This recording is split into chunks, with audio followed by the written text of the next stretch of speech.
Bom, tem aqui, e aí vamos falar um pouco aqui também de coisas que estão acontecendo nesse momento. Por exemplo, cara, o rombo lá no INSS, cara. Vamos lá. Esse rombo no INSS aí tá em 6 bilhões, é isso? 6 bilhões de reais. Esse é só. Não, primeiro assim. Ah, Não é o rombo, né? Porque o rombo no INSS é muito maior, que é o déficit da Previdência, tá. né? São centenas de bilhões. Esse é o roubo O do roubo. INSS. O roubo é de 6,2 bilhões só na fraude das associações e dos sindicatos que descontavam do aposentado sem o consentimento dele. Mas está tendo uma investigação agora sobre a fraude no consignado do INSS, que envolve, né, todo consignado envolve aí 60, 90 bilhões de reais, né? Então tem um potencial de estrago maior. Como que volta de um buraco desse, cara? Não volta, né? Mas dá uma merda isso daí gigante. Calma, você tá falando do... Tô falando do roubo primeiro. Vai. Tá, mas como assim, como volta Não, do porque assim, roubo? o que você estava falando do tamanho do problema de gigantesco de centenas de bilhões de reais, Sim, esse daí parece difícil de resolver, isso. né? Esse parece difícil de resolver. Mas sobre o roubo lá do que tá rolando, o que rolou no INSS, esse daí já tem uma galera caindo, né? Na verdade, assim, o ministro da Previdência Aham. caiu, né? Mas ele não foi punido, ainda, a investigação ainda está acontecendo e nós conseguimos, né? Quem somos nós? Nós, eu e meu gabinete, Tá. Ah. nós conseguimos, não, vamos lá, deixa eu contextualizar. Houve o escândalo do INSS, certo? Estourou, primeiro foi o Metrópolis, que Sim. foi o jornal, que mostrou que estavam tendo o governo Lula teve um aumento grotesco de descontos feitos por associações, né? Aí ficou, eles foram soltando matérias que foi deixando cada vez mais escancarado que tinha uma quadrilha roubando os aposentados. Aham. Aí estourou a operação da Polícia Federal e mostrou que de fato tem aí mais de 6 bilhões de reais foram roubados dos aposentados. Protocolaram o CPI que eu assinei, né, do INSS na Câmara dos Deputados, mas o caminho da CPI na Câmara foi um caminho que desde o início eu falei que não ia dar em nada, como não deu. Por quê? Porque a Câmara tem uma regra de que 5 CPIs podem funcionar ao mesmo tempo. E as CPIs elas têm que ser analisadas na ordem que elas foram protocoladas.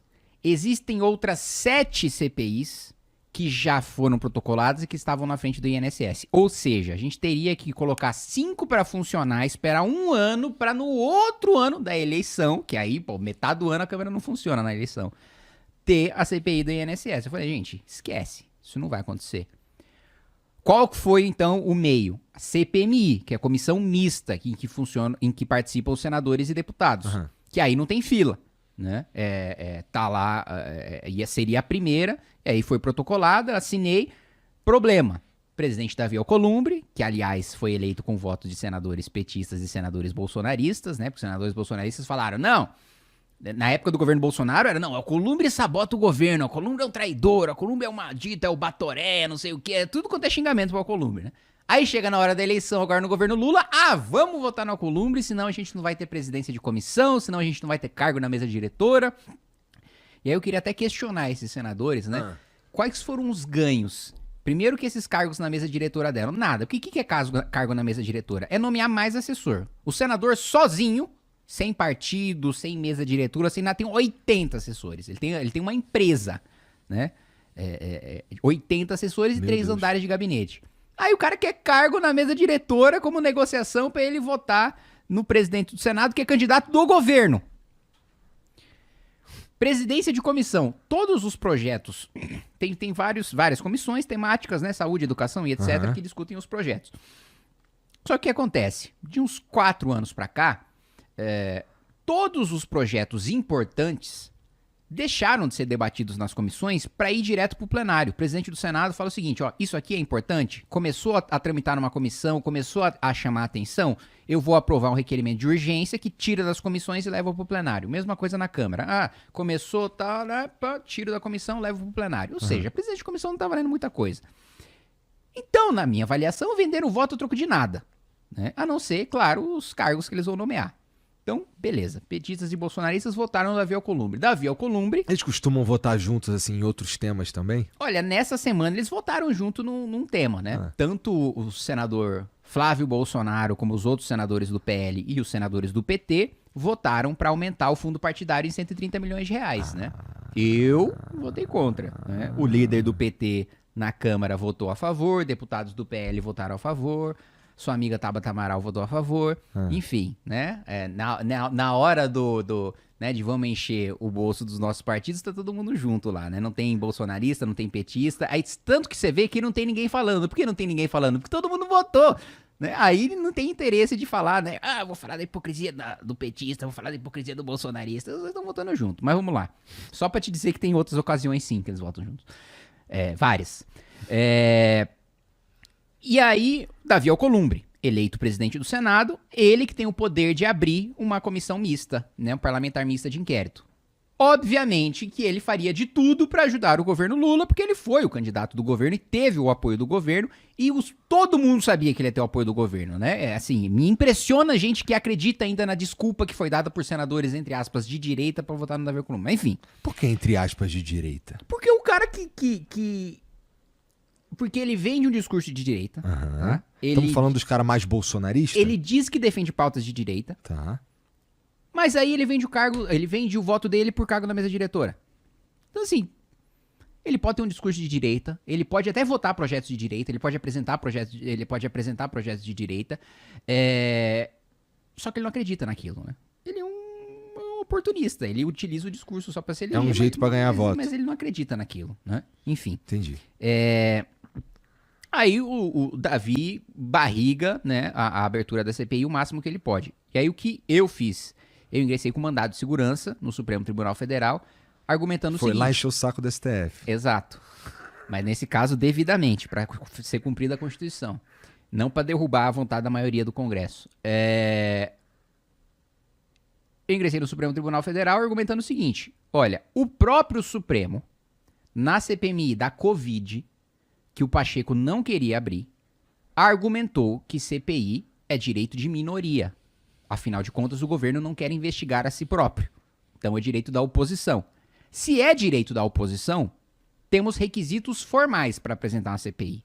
Quais sejam? Número de assinaturas, fato determinado, período determinado. Se tem esses 3 requisitos, logo, independentemente da vontade do presidente da Câmara ou do presidente do Senado, a CPI deve ser aberta. Eu ingressei no Supremo, o relator foi o Fux deu 10 dias pro Alcolumbre se explicar. No meio desses 10 dias, agora, nessa semana, terça-feira, ele abre a CPMI. Entendi. Então, tá rolando. Então agora vai ter as indicações, né, dos partidos para os integrantes da CPMI, e a grande disputa agora é saber quem vai ser o presidente e quem vai ser o relator. Por quê? O presidente, primeiro, porque eu posso ser um membro da CPMI. E aí eu quero convocar o Igor pra falar o quanto que o Igor roubou de aposentado. Quero convocar o Lula pra saber quanto que o Lula roubou de aposentado. Quero convocar o Lupe, que foi o ministro, pra saber quanto ele roubou de aposentado. Se o presidente da CPI não pauta o meu requerimento, ele não é votado.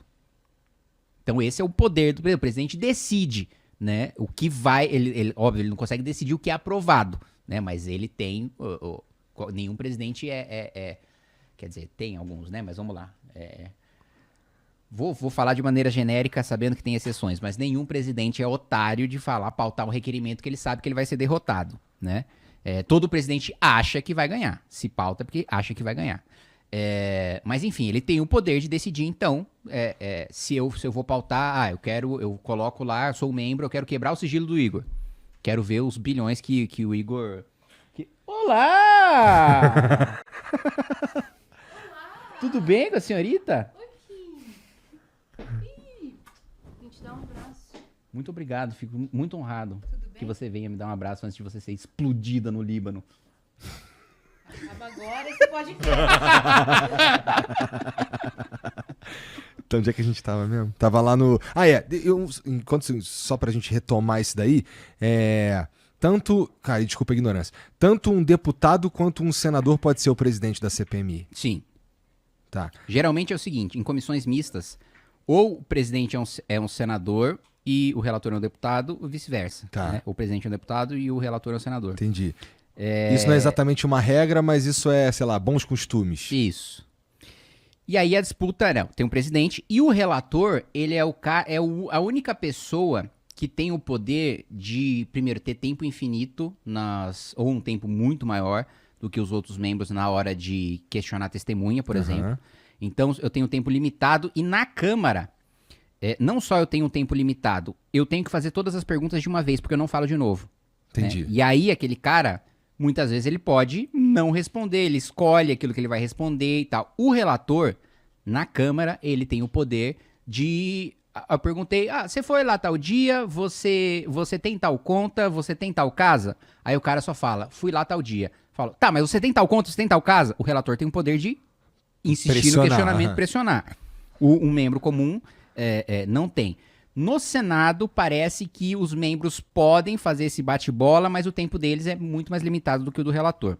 De todo modo, o relator é quem dá o voto final. Então, ele decide qual que é a CPI, ela termina em quê? Em pizza? Em pizza. Mas a CPI, formalmente, né, ela para terminar em quê? No indiciamento, né? E eu reconheço, porque a CPI é o quê? A CPI é um inquérito policial. É como se fosse uma delegacia, só que feito por parlamentares e público.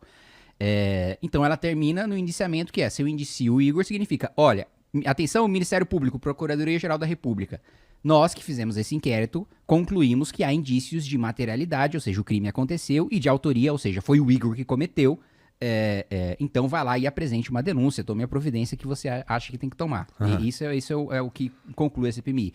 E o relator, ele decide o que vai no relatório. Claro que o relatório dele pode ser derrotado, mas ele tem uma influência muito grande, né, na hora da tomada de decisões e no final, né, indiciar quem é culpado. E como é que faz pra... Vamos lá, eu suponho que tu queira ser o presidente ou o relator dessa porra. Não. Obviamente que no mundo ideal eu seria o relator, mas eu não tenho força política para isso. Sim, eu não tenho... Eu sou um deputado do MBL. Entendi. Então, tá, mas assim, agora... Eu tô brigando para ser membro. Começa aí, dentro do meu próprio partido, tem muita gente que quer ser membro da CPMI.